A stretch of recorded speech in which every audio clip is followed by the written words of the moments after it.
Hi, good afternoon, everyone.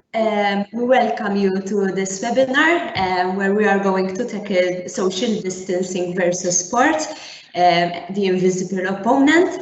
My name is Ruth, and I will be facilitating this webinar for the next 45 minutes.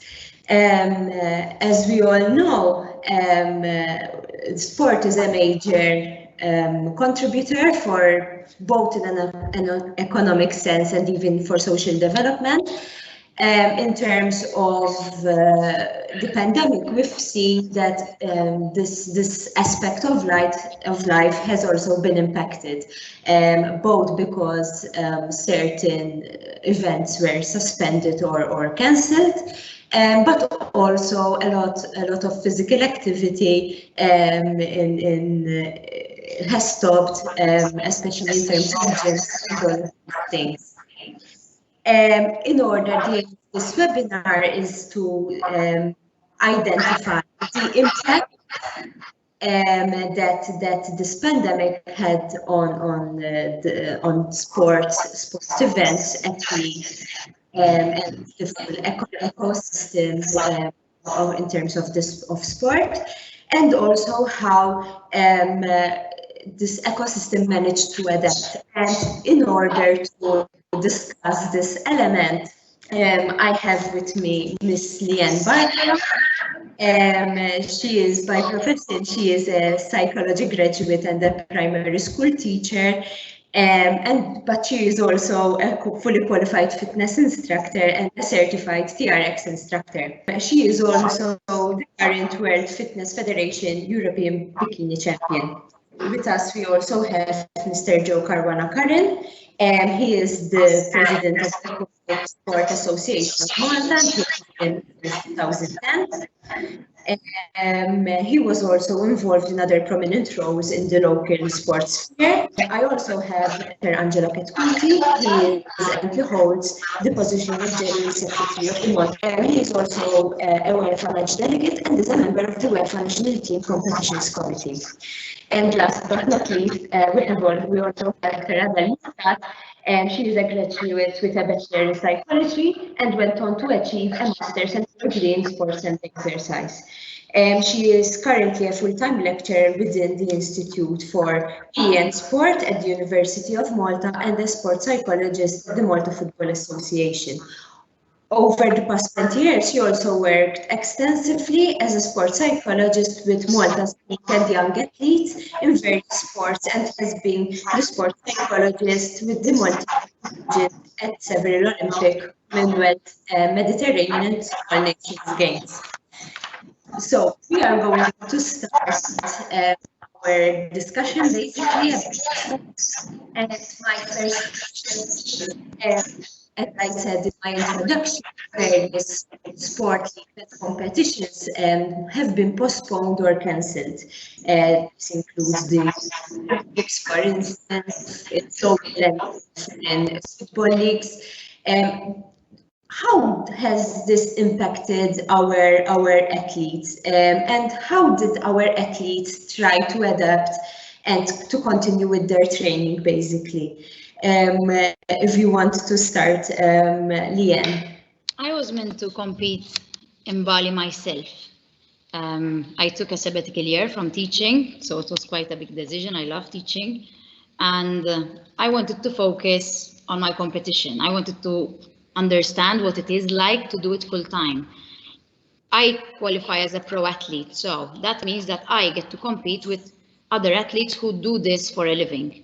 Now abroad, they have enough sponsors and support to be able to do it as full time. Now, obviously, I was juggling between teaching at Chiswick House School, running my own studio, and in between fitting in my random training session.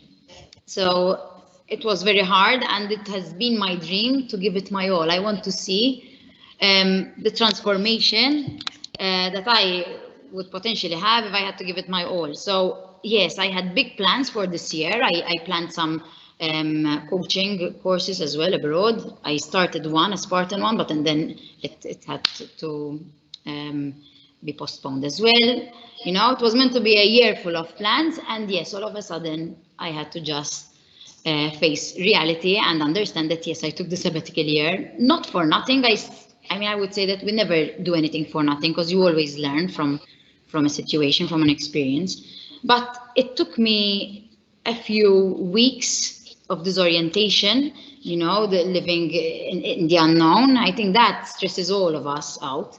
All of a sudden not having a fixed pay. So there was the financial part of it. I had already paid everything. And obviously, as you all know, you don't get a refund. You get vouchers, you get, I don't know, things get postponed, but you don't get anything back. So you have the financial stress, you have the athlete stress, you know, the competition stress, because, you know, I started questioning questions like, what if next year I can't go? You know, what if something happens and I can't now give it my all? I won't have this opportunity. But again, after a couple of days of questioning everything, I decided to switch to bodyweight training, and I decided to include the public. So what I did, I started doing this daily free workout online. I had a community of an average of 200 people, and they wouldn't be just local people, you know, they would be people or Maltese persons, you know, living and studying abroad, and they got caught up there, as in they couldn't travel back to their family. And that has helped me throughout. Again, I kept fit, I could keep fit, I could motivate others, and it distracted me from, I think, from reality. Now we'll see. Next year is going to be a packed year. So we'll see how things will unfold. Yes, I mean, I admire your resilience sort of in continuing to follow your dreams, basically. Thank you, Leanne. In terms of the MFA and the ASA, you see a much wider, a larger number of individuals. How did these athletes cope with all this? Maybe you can start, Joe. First and foremost, thank you for the invitation. Yes, it has been a very tough year for athletes, especially. We come as an association from a background where we don't only have one sports discipline, but we are multi-sports. So we have water polo, swimming, synchronized swimming, open water swimming. So there are a number of events which our athletes take part in.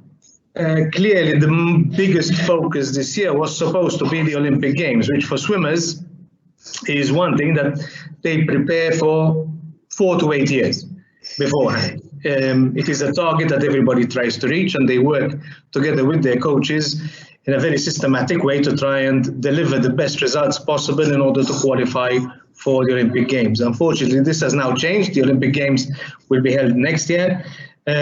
So what has also happened is that those athletes that could have qualified for the Olympic Games can still qualify, but now the qualification system has been reopened completely. So now they face competition once again to who can be nominated to go to the Olympic Games.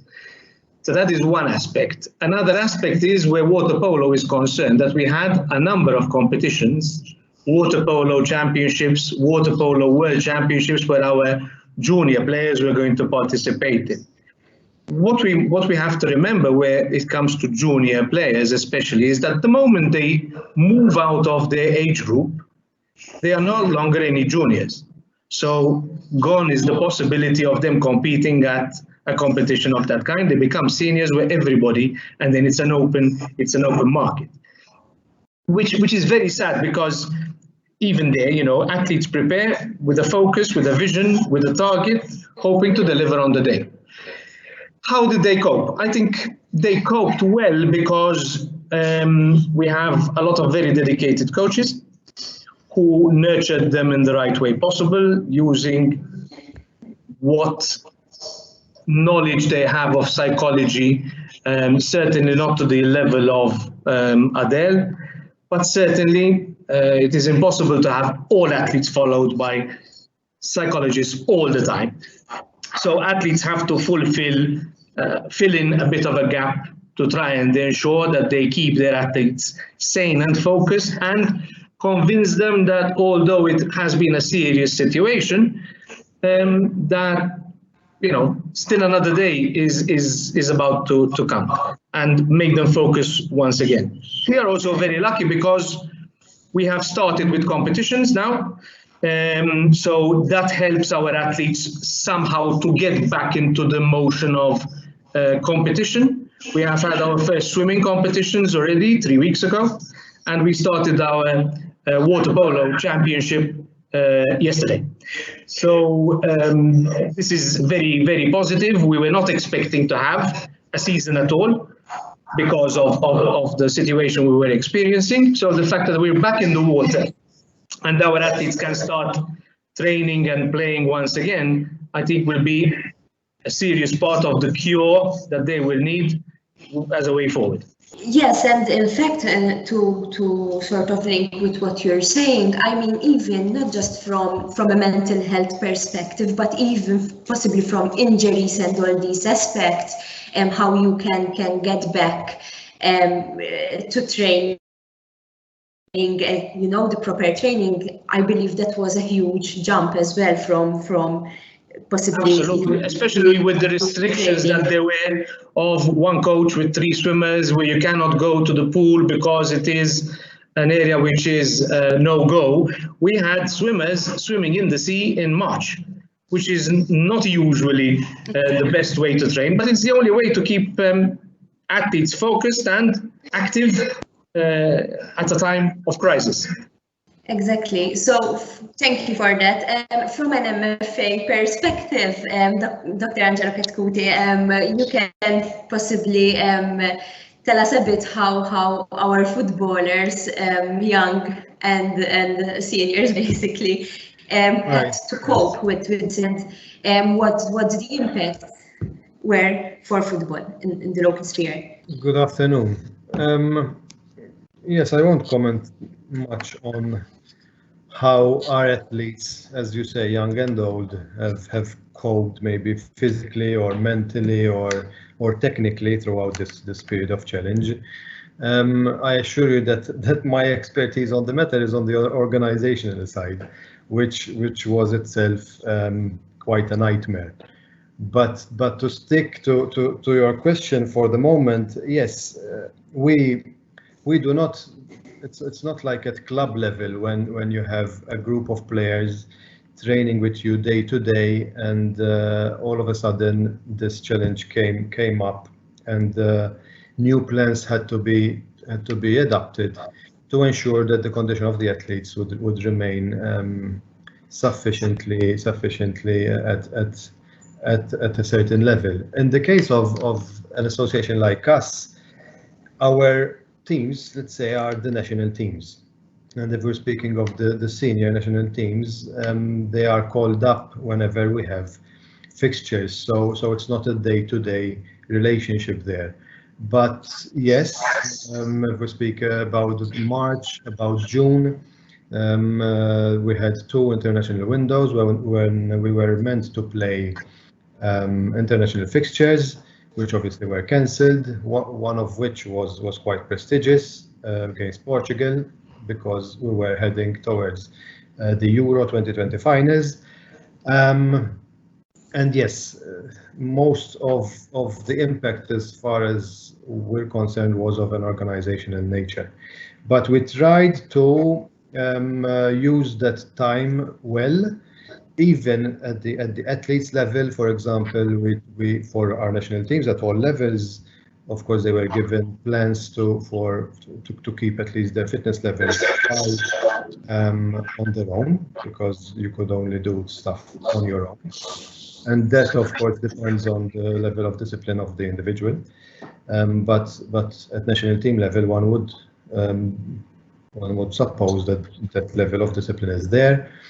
And also we tried to reach out further down the pyramid, even at grassroots level, by, for example, we had this initiative where we had our own coaches record a daily fitness program that went live on different channels on television, and we saw that as not only a contribution towards our own family, but also beyond. everybody was at home. All the children were not going to school, and they were stuck at home, and therefore their physical activity very much reduced, or a little bit of contribution for these kids. Yeah, so from your end, it's more like a holistic approach that you've taken, so it's quite good to hear. Moving on to Dr. Adel Muscat. So you deal mostly on a psychological level with our athletes. What is your point of view in relation to how were they impacted and how were they coping basically with this situation? Yes, good afternoon. I've seen several different reactions. I think the most obvious one was the insecurity of it all. When are we going to return to normal? And it's still there because we still don't know. There are the Tokyo Olympics next year or not. The plan is that will be held, but we are not sure of that. It's the same with the leagues. I think we have now adapted to thinking that yes, we will get back, but we're going to really have to work day by day for the moment, and the focus needs to be working day by day for athletes, because I did have one particular athlete, for example, who told me, I haven't done anything for 2 months. He just stopped his training, waiting for things to get back. So the younger athletes in particular struggled more than the elite, more than the pros. I think for the pros, it was more of a situation of this is a break for everyone. This is not me having to stop because I have an injury. Let me make the most out of this time. Let me get more of a family life. Let me do things around the house. Let me catch up with my stuff. So the professional athletes took more that approach. But with the younger athletes, for example, I had one particular footballer who made his debut with a Premier team at the age of 17. Why did it have to happen now? I was playing so well, I was getting my chance, and now it's all stopping. And trying to help the young athletes see that this is something that's happening with everyone, and that we have to adapt and we have to work on what we can. So maybe you can't be out onto the pitch, but you can work more on your strength. You can work more on your fitness. You can get the rest you need. You can work more on your psychology. With athletes who were looking to go to Tokyo, I spoke to 2 or 3 potentials over the past months. They accepted it. I think they were looking into, look, I've got another year's chance to be better. I think that was more the approach that those athletes took in particular. On the other hand, injured athletes, I had a number of injured footballers in particular with ACL injuries. And I said, fantastic, it's worked out really well for me. Everyone has stopped. I don't feel I've missed out much from this season. Okay, so maybe athletes haven't taken it as bad as we might have thought, because it was an opportunity for them to do a bit more in their life that maybe they're not usually doing. And the ones who could get focused were able to work on other areas in their sport, which will definitely help them a lot for the coming season.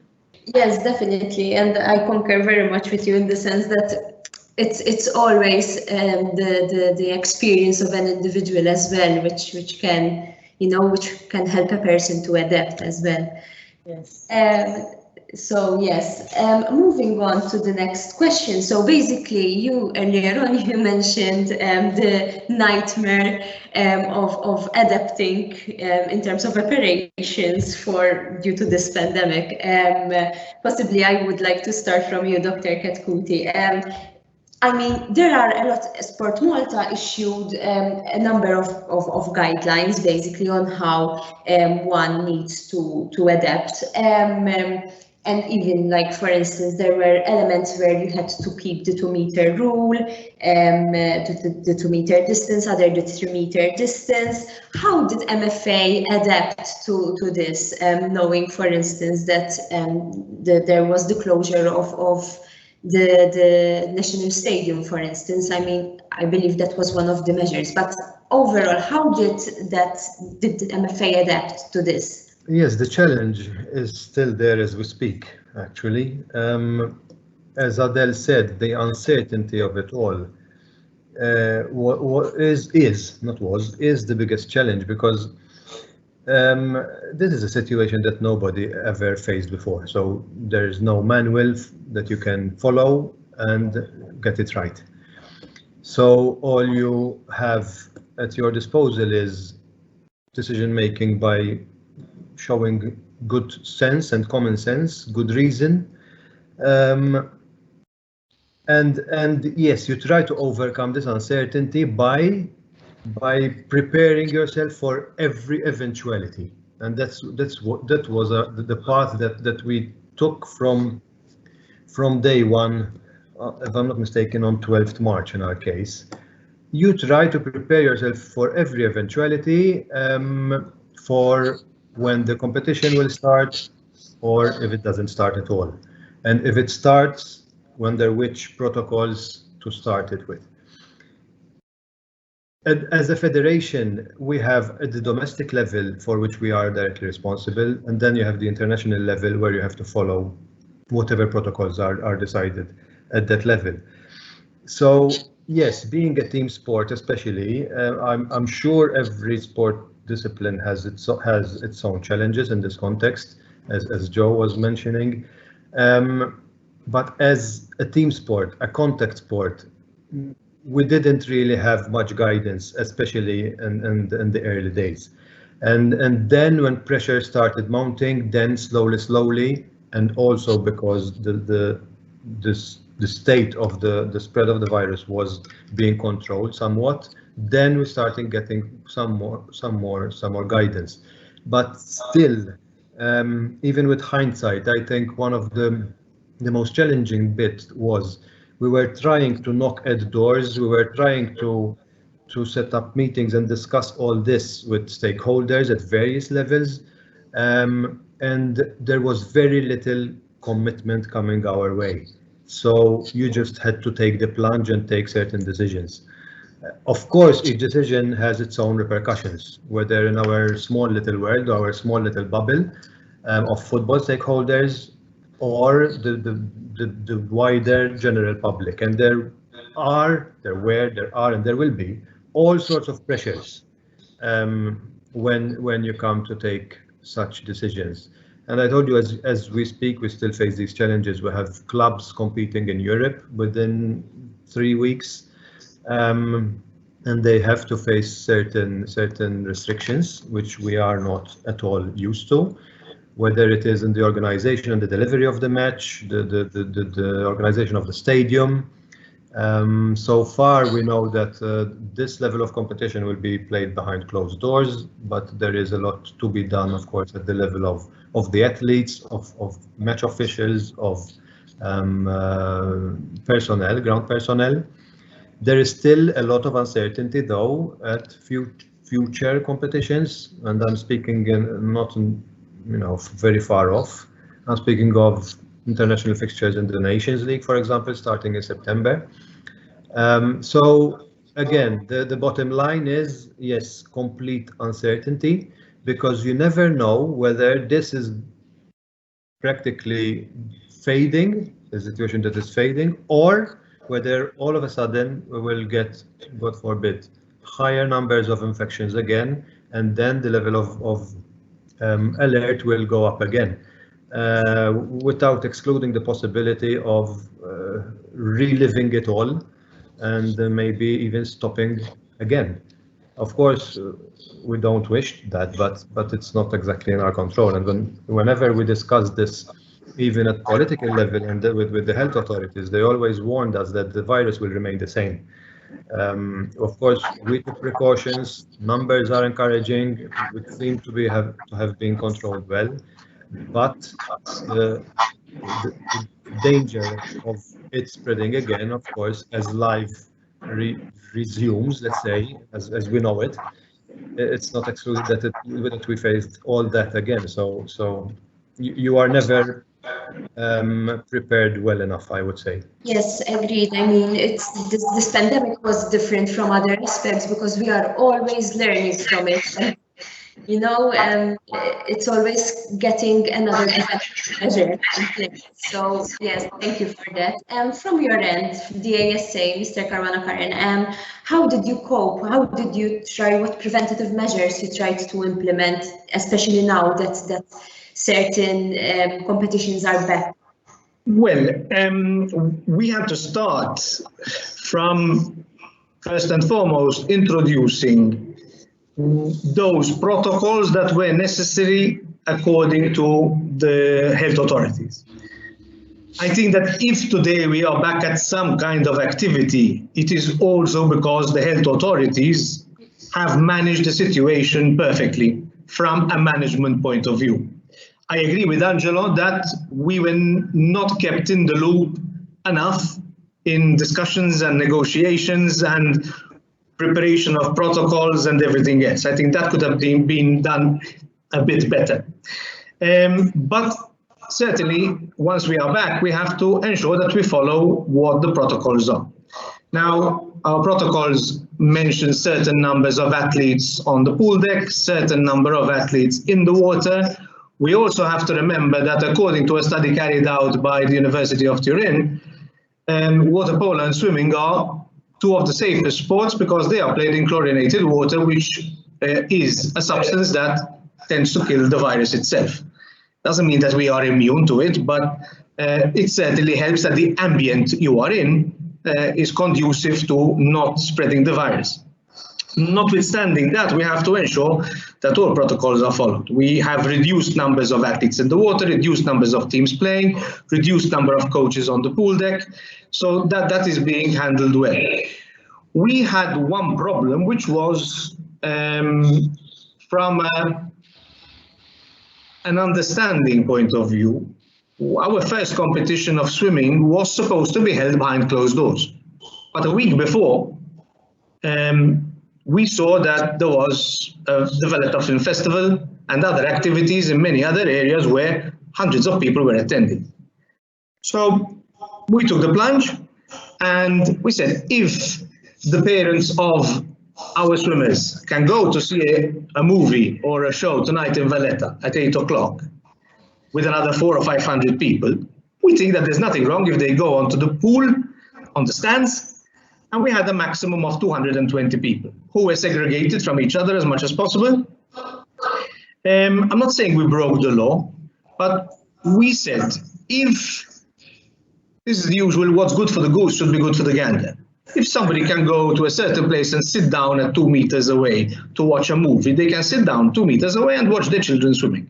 I can't understand why we should be treated differently. But this is also another intrinsic problem that we have as a nation, where sports is never given the rightful importance that it deserves.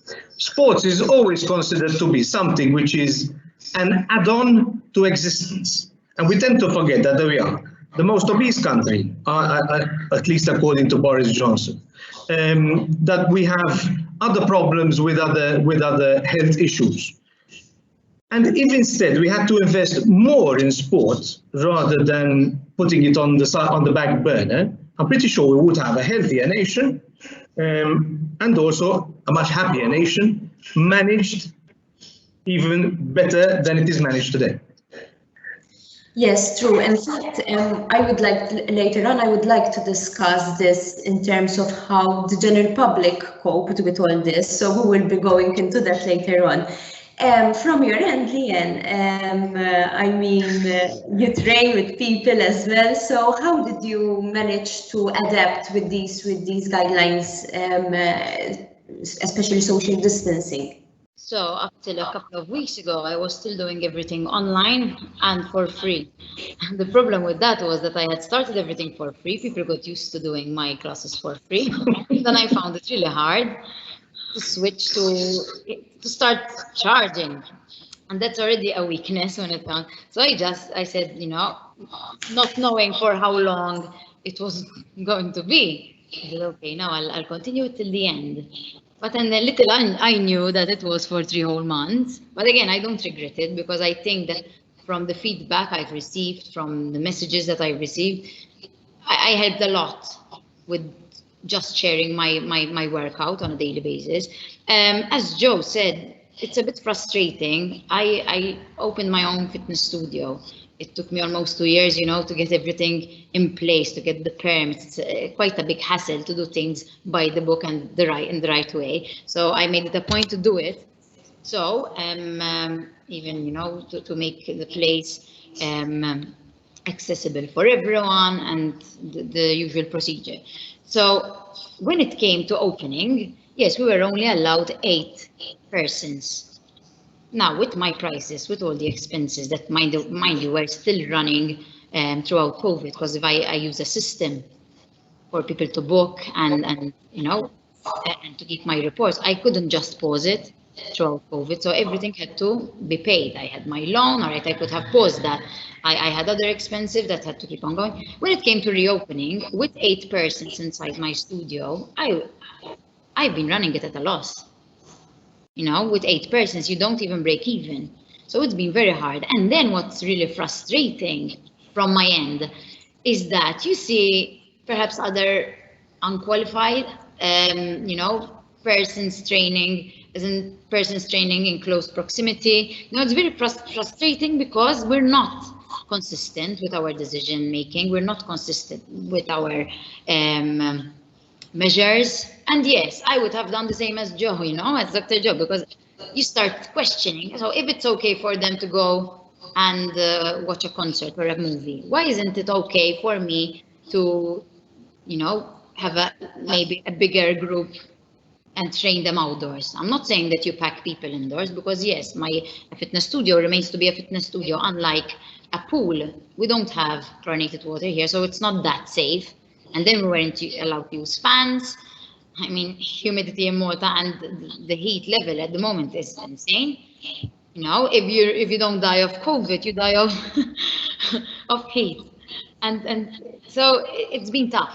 It's been tough, especially not especially on us, on everyone, because I have friends who own bigger gyms and they've been facing similar problems. It's not easy to just say, okay, now we have to start, we have to have 3 meters, our machines have to be 3 meters away or apart.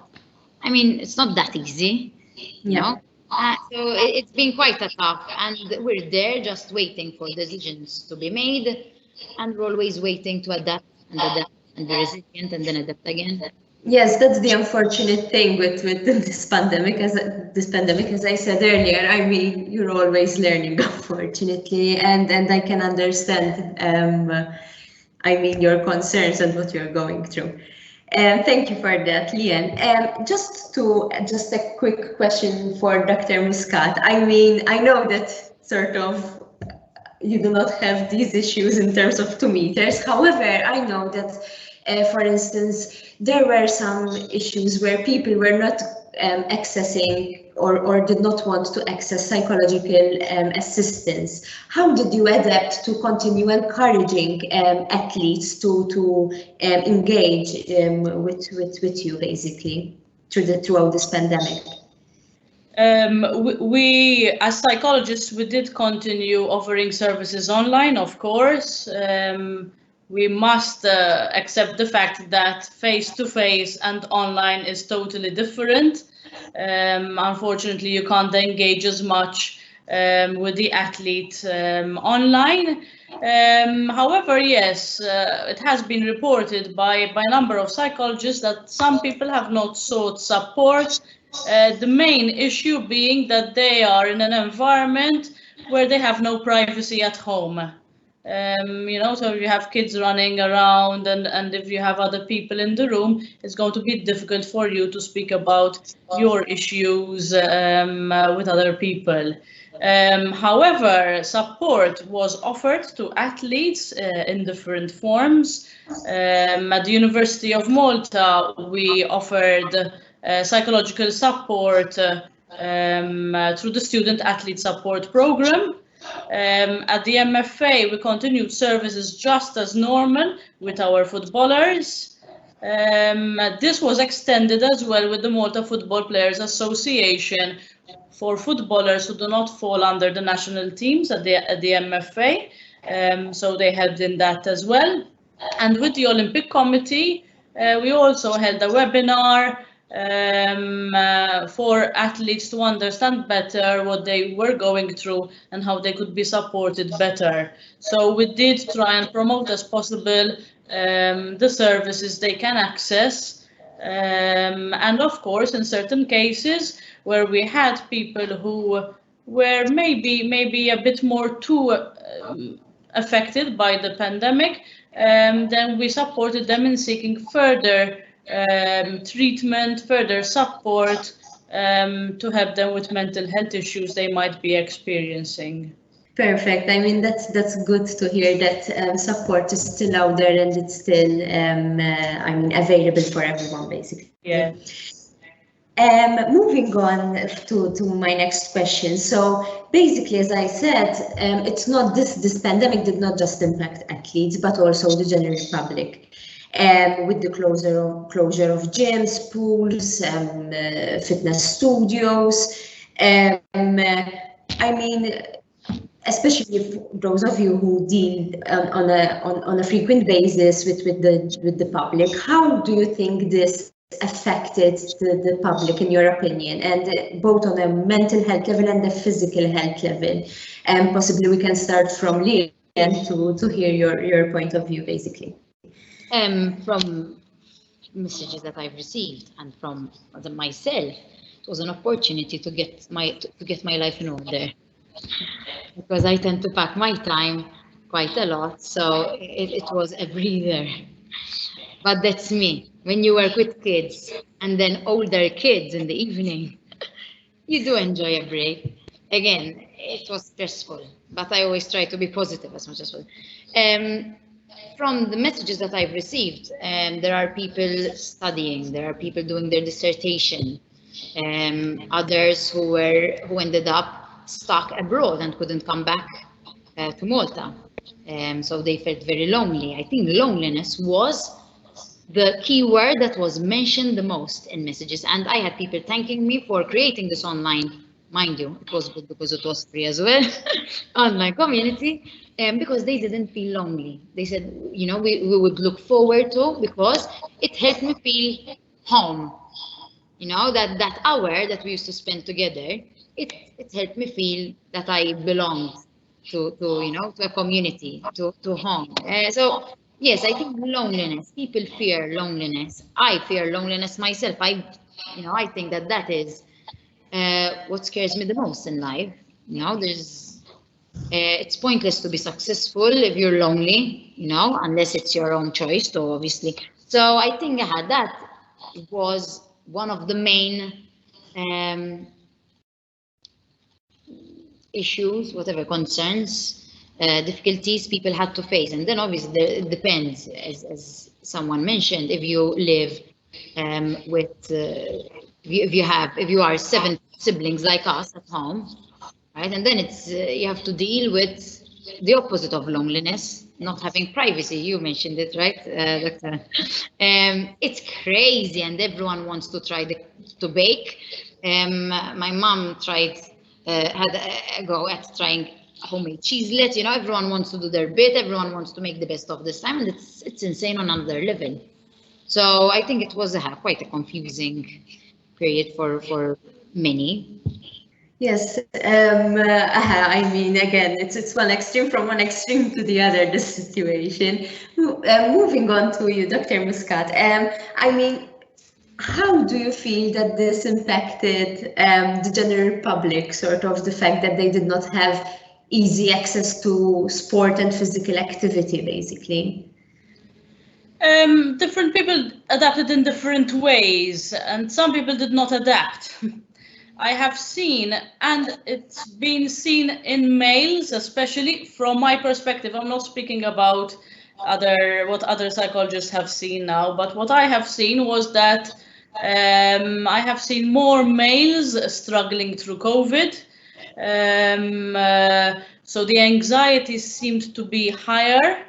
But I mean, I myself did have situations where, am I looking after myself enough? Am I washing my hands enough? And is it safe for me to go to the supermarket? So I think we all had these question marks, especially in the beginning.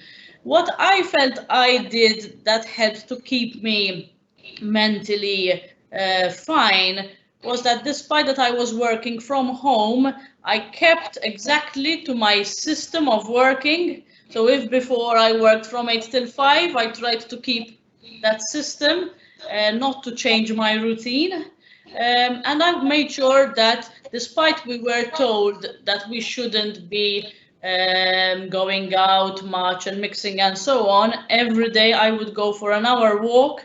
I would get the car, go out in the countryside where there aren't people, maybe meet someone, one or two people, and I think that helped to keep me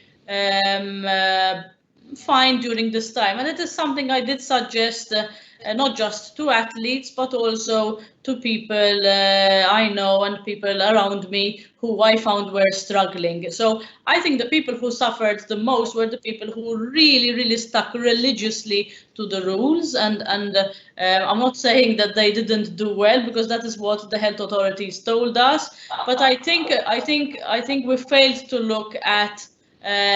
We were so focused on the physical health that we failed to look at the general issues concerning mental health and how they would affect the population. I have friends who, for example, haven't yet started mixing, and then I know others who they don't really like being with people, so this was heaven to them.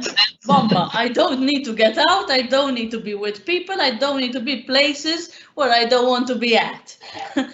So it depends a lot on personality. But I think if we get increases in numbers, I think the health authorities really need to focus on how this can impact people on a mental level. Because yes, the anxiety in individuals definitely increased a lot. Yes, thank you for that.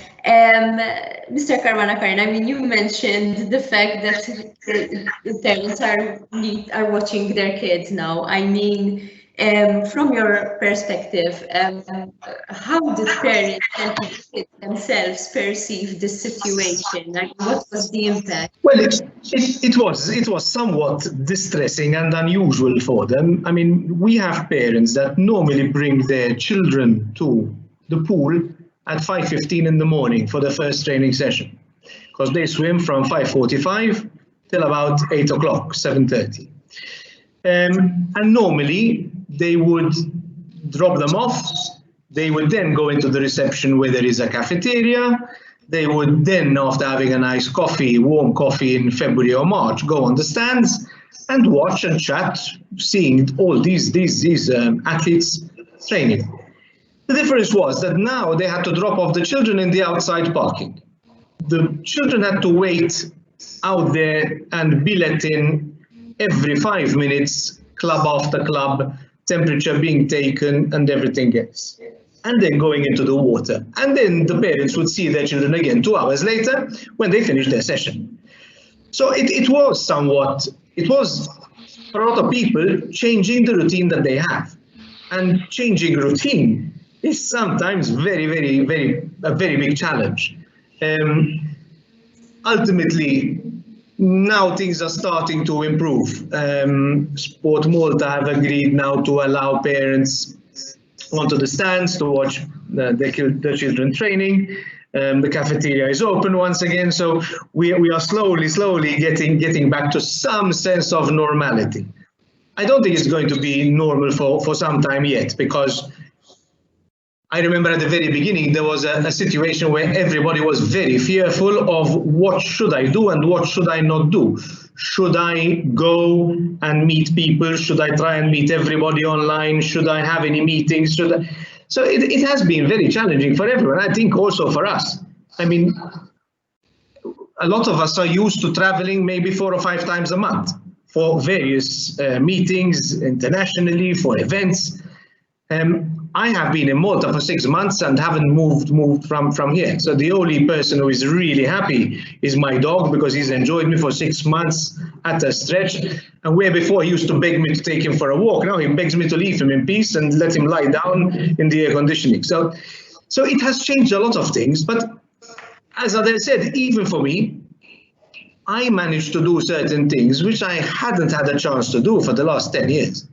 I mean, I managed to clear my house in a way where everybody would be really proud of what a good zambaretta I am. So it has been challenging, but I also think that we have, by looking inside ourselves, we have managed to find certain things that we had lost track of. And sometimes this helps to also overcome the anxiety that lies inside. Yes, agree. In fact, I was going to comment on the fact that pets now are in their favorite place at the moment. So good for them, at least. I'm not sure if Dr. Katkoud has anything to add on this question. Well, I would be repeating most of what my colleagues here have been saying. At a personal level, yes, if I can share even my experience as a parent, as someone, as Joe said, who traveled quite a lot. It was my first attempt at working from home, for example, in my professional career, and that proved to be extremely challenging when we speak of trying to share the burden of being a parent, of managing a household. It is extremely difficult, and even as a manager of people nowadays, I look at things quite in a different manner, because for me, from the point of view of an employer, I used to look at working from home as some sort of concession that I would gladly concede to my employees. But nowadays I realize that it is in itself probably more difficult than being at the office and getting on with your daily tasks. So that is maybe what I can share. That at a personal level, I think it has been a learning curve for everybody, in a context that we were not exactly used to. So hopefully we will become better people, better parents, better employers, better colleagues after all this, rather than being absorbed right away or expecting to just simply return to where we left and getting on with it. In fact, that's what you just said. I mean, it's my next question. Sort of, this pandemic, how did help you or your organization in terms of your profession to evolve in terms of the use of technology, to reconnect with supporters, to regain economic stability, and even to reconnect with customers and athletes? Like, for instance, Lee and yourself, you said that you continued the fitness sessions online. I mean, did that help to sort of continue to connecting with your customers, with people? How did you evolve, basically? I focused, so again, as part of reorganizing my life, I try to focus a bit more on the social. I'm not a big fan of social myself. In fact, I have some people helping me with that because I'm quite reserved as a person. And I believe that if you're busy and focused on your work, you have little time to remember I have to take a photo of this, it doesn't come natural to me. So what I did, I focused a bit more on my social media, apart from doing the daily workouts, live workouts. I was always also typing, and I'm a bit old school, I write everything. So I was transferring everything to, I created a soft copy of my workouts and I shared those as well. Again, worked a bit more on the social part. I try to share more when it comes to motivation, when usually I do it face to face. Obviously, I couldn't do it face to face, so I tried to share more positivity from my end. I mean that was it really. I felt that with my live workouts, I did connect. I did notice people coming and going. Some were very eager to keep their fitness, level up. But and then after a while, you notice that they vanish slowly, and then they would message you. Listen, Lee, I haven't been joining because, and they would explain their reasoning. And as we were saying, some were just overwhelmed, especially parents. It's not easy when you have to work from home and you have to help your kids with their homework. It is overwhelming. And then who's going to do the shopping? If you order online, it might take a couple of days, small things that really add up, especially when you're a family with, and you are responsible. Now, I don't have my own kids. I don't, I'm lucky to be spoiled by my family, but whoever is responsible for a family, that is stress at another level that I'm lucky that, I don't have yet. So it again, my way of, to go back to the question, of connecting was to post a bit more than my usual. In fact, I went back to silence now, and to share more positivity, because I think we all need it. It was all about COVID statistics, rates of death rates. It was insane, and even we panicked for a bit. When you look at Italy and their statistics, I mean, we're so close. We're not any better than them. It can happen to us. So I try to share a little bit of positivity. That is what I think helped me stay connected with most of them. I wouldn't say everyone because it's impossible, but at least the majority, yes. Another question, sort of, and do you think that, these online sessions, you will continue doing them even after the pandemic is over? How did that sort of encourage you to use technology, basically? It did encourage me as a teacher, and as everyone knows, nowadays kids use tablets in class, so we're used to that shift already. As a teacher, so. But here, when it comes to my studio, no, I will always prefer face to face. But yes, I still have some parents who don't feel comfortable coming here. So in the meantime, I'm giving the class here. I adapt my planning in a way to suit the ones doing it online with me from home. So I do the sessions. I give a session a day that is available online and here. Obviously, with a limited number of people, it's quite doable. For how long, I don't know.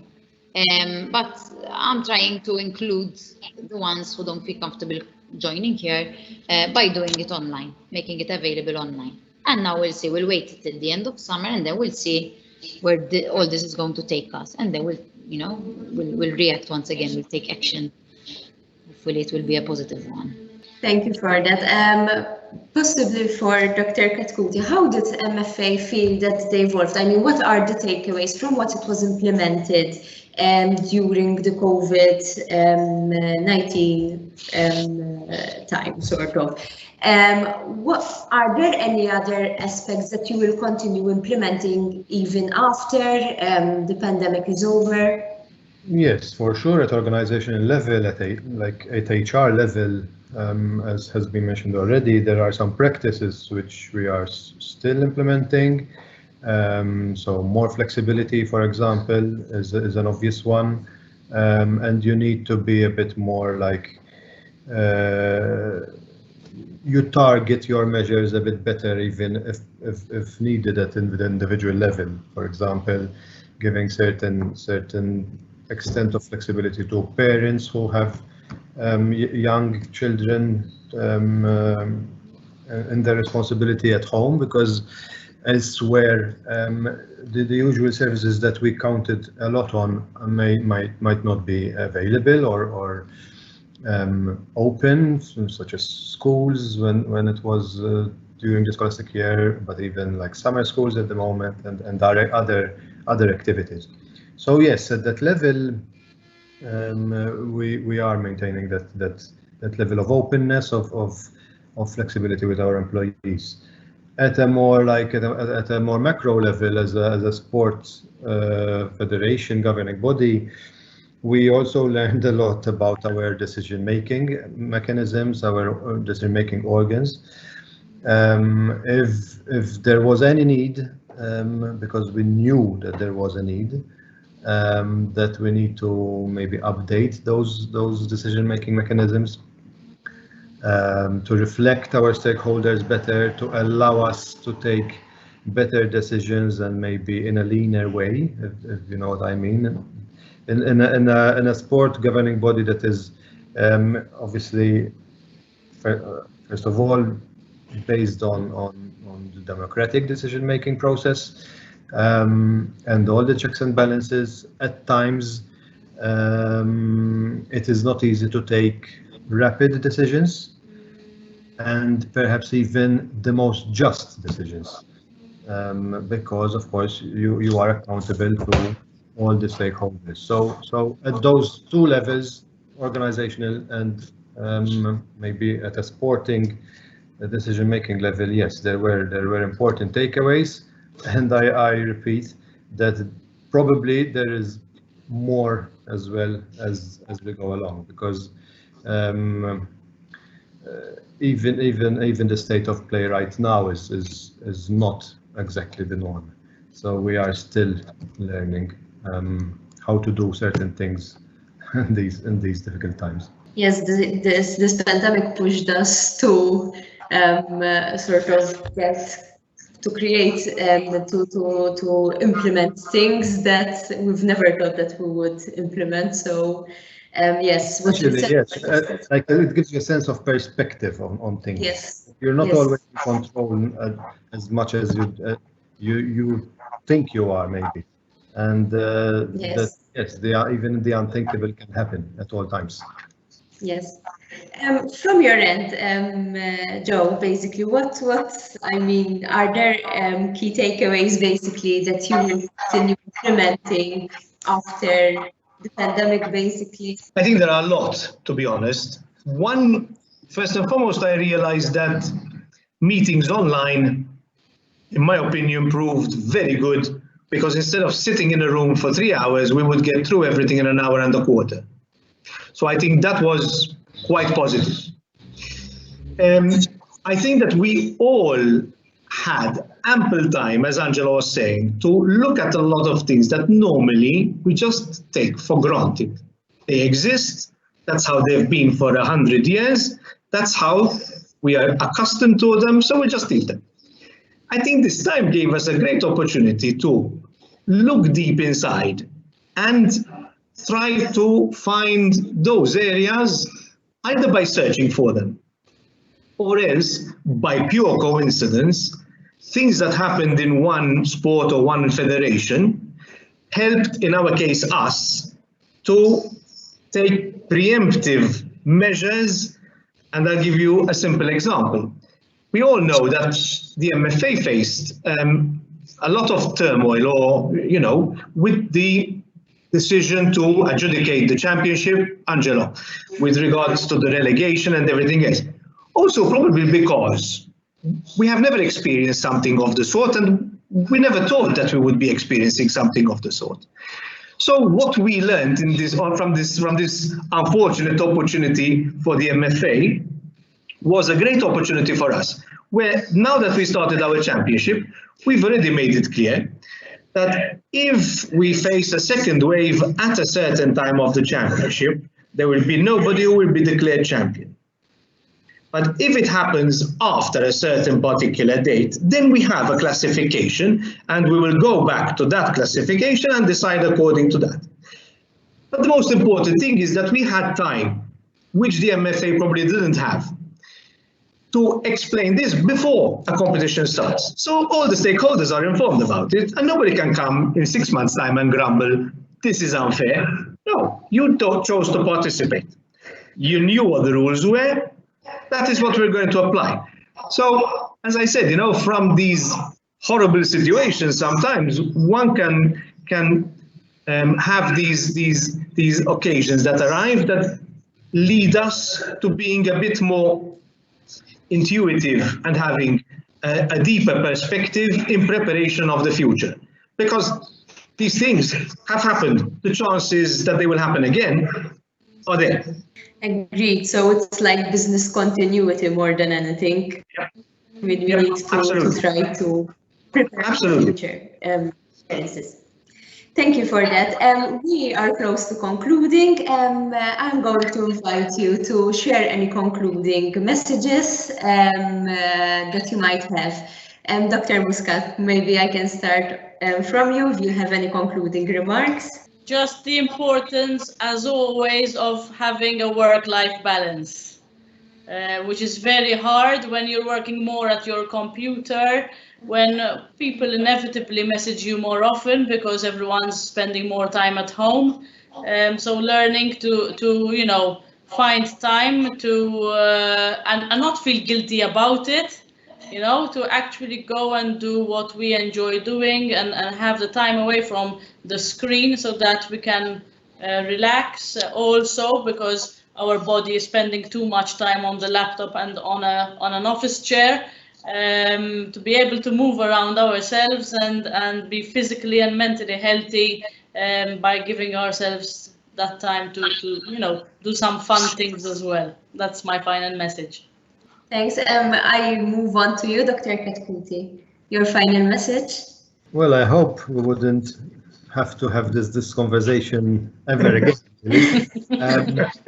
But it's good that we managed to single out, learn like things that we all learned from this experience.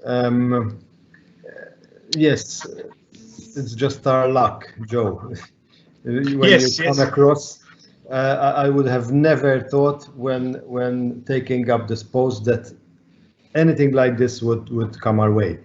And believe me, you know it well, you see a lot of different situations that you need to handle. But usually, as you rightly pointed out, we tend to rely on like a very well-developed set of regulations and what you need to do in every little circumstance. And yet we came across a circumstance that we didn't have a rule to regulate it. So yes, as I said earlier, it's good that you take every experience that come your way as a learning experience. I hope that each of us, and I'm quite sure from what I heard, that in the face of it we did our best, and each of us adapted to the situation as best as he or she could. As I said earlier, you can rely only on your good sense of judgment in these cases, and on trying to be as fair as possible. For example, in our case, it's incredible because when you try to get the perspectives, the right perspective on things, when as Leanne, I think, was mentioning earlier, when the whole world was focused on how many people were losing their lives to this virus, my organization was stuck in a bubble that is discussing ultimately a game. But the extreme pressure that brings about, you start questioning that sense of perspective that you have in front of you. We're speaking on one hand of lives, of health issues that obviously should have priority, and yet I've never seen so much interest in Maltese football as in the past 6 months, because everybody had an opinion on what we should do or what we should not do and how we should decide, etc., without obviously, and that you cannot expect otherwise, without people having ever the 360-degree view of things. But that's why we are in our positions to then make that judgment with the information you have, even in COVID times. Thank you. Mr. Karmalakaran, in your hands. Let me tell you, I always prefer looking at the future. I think there's a lot that we have to learn from what we've been through. I can understand that when we talk of sport and social distancing in sport and everything else, yes, the authorities had a much more serious situation to face rather than giving priority to sport. So that I can understand, as Angelo said, so many people died in other countries. We were so fortunate in comparison that I think we have to use good judgment in these things. But yes, I think that it was important that we followed all the instructions given. But I think that for the future, we should always be more prepared, but not from a health point of view. That's the last thing that I am capable of looking at. But from a sports point of view, I think that this should give us even more resilience to say, let's make the most of it when the sun shines. Let's enjoy the times that we have for training. Let's enjoy the times we have for competitions. Let us really try and meet our targets. Let's really try and get where we want to get. Because at the end of the day, that is why we are all here. We are from different areas, from different sports backgrounds. But at the end, we're here to develop athletes, to develop clubs, to develop people that will ultimately make our society a better one, and hopefully at the same time achieve the results that we all expect after the hard work that everybody puts in. Thank you. Ms. Bartoloi, your message? I would say, to add to what Joe just said now, I tend to do this myself. I always work and stress myself out because I always have a target. But we have to stop waiting for the right time to do things, because there is no such right time. We have to enjoy the present. We have to enjoy every single little thing, whether it's a game, gone wrong or gone right. If it's gone wrong, okay, it's a lesson learned. If it's gone right, it's also another lesson learned. So I think we have to start living more in the present. It's good to have a vision in life. It's good to set targets. I think it's also good to be realistic. It's also good to live in the present and to appreciate the little things, because that was a lesson that I've learned myself. I was happy that I made my dream come true. I opened my own studio. You start doing well, you start seeing, because your questions would be, what if no one comes? And then you start seeing people coming, so you start believing when you think that you're settling and you're doing well, it's happening. So, live in the present and enjoy the little things, and no such thing as a perfect time. Thank you. So with the final remarks from our panelists, I thank them very much for accepting our invitation, and also I would like to thank our listeners for following the webinar organized by Thornton. I also encourage all attendees to follow the remaining webinars which will be held tomorrow. Thank you very much, and good afternoon to everyone.